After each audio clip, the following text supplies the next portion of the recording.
Okay, we've carved this down, sanding it all down nice and round. We still have our center mark here, so we know where to drill for our stick. So what we got to do now is we've got to take some of this piece off, so we get them out to fit. And on the back, we have to take this off, so our cover will go inside here.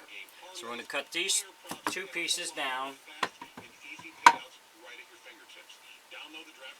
We'll cut this off and this off, sand it a little bit, and then we'll move on to our next step. If you enjoy my videos, please like and subscribe to my YouTube page. I'd appreciate it.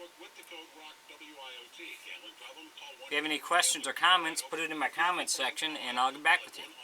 Thanks for watching.